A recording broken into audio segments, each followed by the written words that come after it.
What's up, y'all? Welcome back to my channel. For those of you that don't know me, my name is BrookeEbonie, and I upload videos about aesthetics, business, and lifestyle. So today I'm going to do a little demo for you guys. I'm going to be doing a semi-full facial wax on one of my clients that does suffer from hirsutism.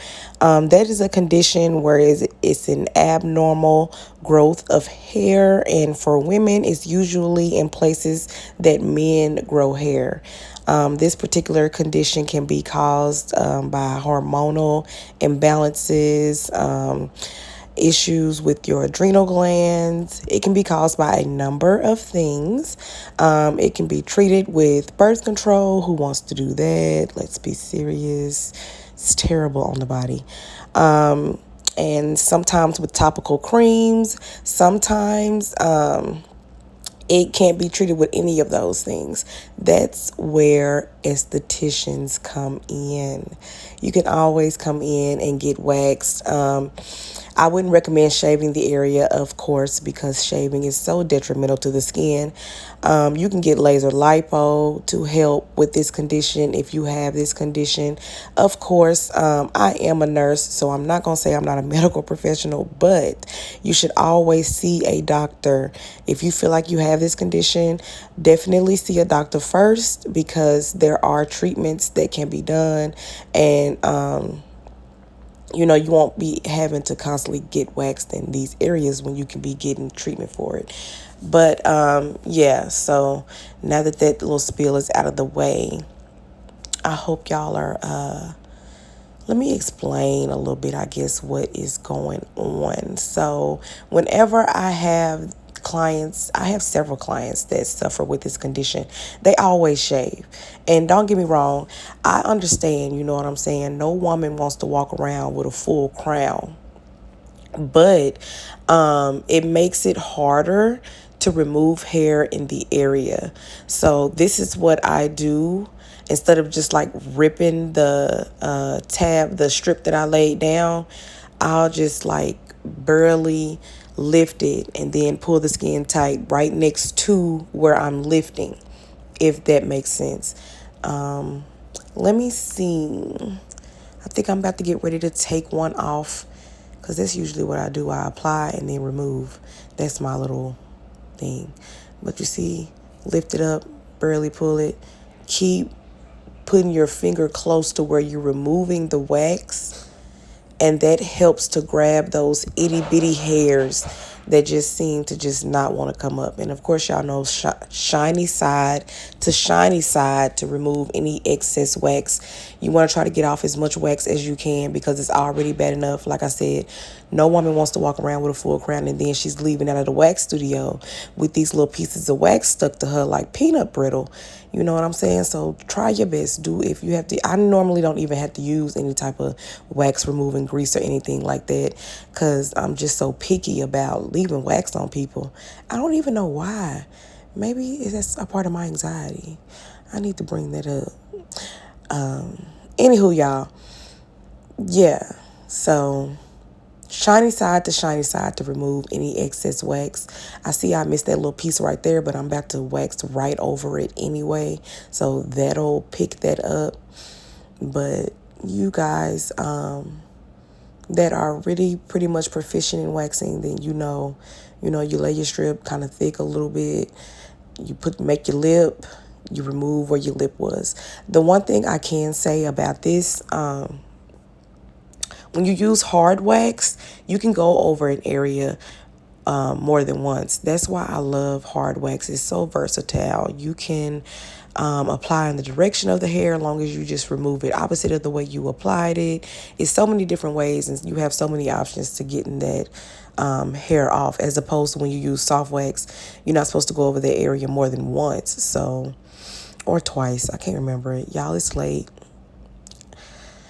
And but either way, correct me down in the comments if it's more than once or twice with the soft wax. I know you can't go over an area multiple times with soft wax, so it's just so much easier, especially people with skin of color. Our hair is a little bit kinky, and it's hard for that soft wax to wrap around our hair to be able to remove it, and it makes the wax more painful. It's different strokes for different folks. That's just in my opinion. I've been waxing now for 5 years.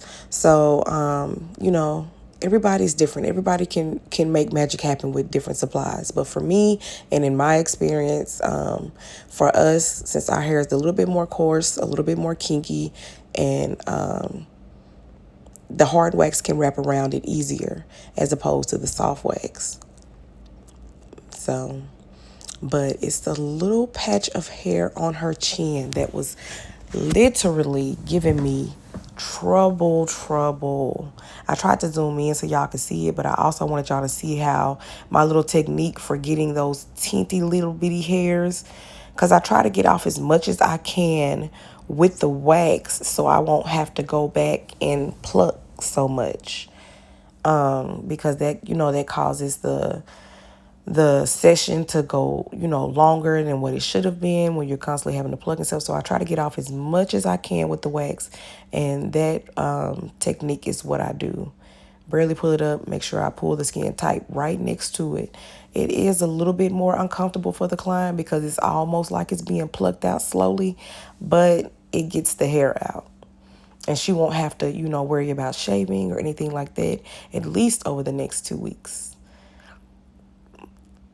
But when, they have events to go to, they got to go to work, they got to go out in public and things like that. And once their hair starts growing back, they know it's not enough to get waxed, but they don't want it there. So most of the time, it ends up getting shaven off, which is, understandable. I don't get upset or anything like that. I just try my best to get their faces as clean and hairless as possible.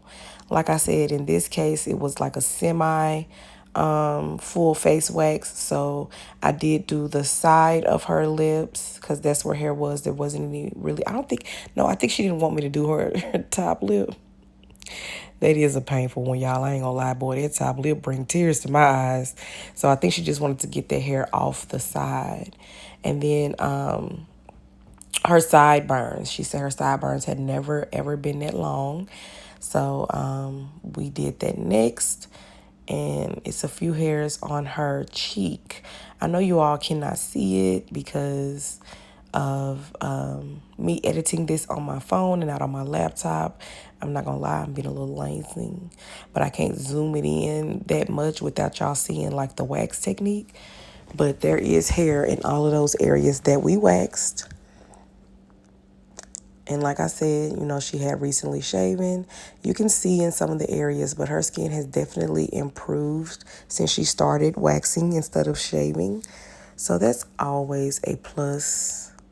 That is definitely, if you are an esthetician and you're watching this, that's marketing right there. So I always try to take a before picture when they very first come in, and then as they come in, keep taking gradual pictures. So that way you can show the progress that takes place when people stop shaving and they switch over to waxing. And if you are curious, most of the time I promote my waxing services in my stories, and I promote my body contouring services and on my feed, just to keep people from getting confused. Like, dang, what is it that she does? I do it. I do a little bit of everything. You know what I'm saying? I'm a jack of all trades and a master of none, but still better than a master of one. That's how the whole thing goes. But yeah, so y'all know, nourish that skin afterwards. Make sure you're putting some type of post-wax care product on there. Give a little bit of a massage. Make your client feel better. Y'all see how she just smiling? That's why my people always come back, honey. It's a vibe at BK Beauty Spa. So there's the before and after. We are rolling up on the end of the video. Thank you guys so much for watching. If you have not already, go ahead and hit that subscribe button. Comment down below. Let me know if you enjoyed this video. And I'll see you guys in the next one. Bye.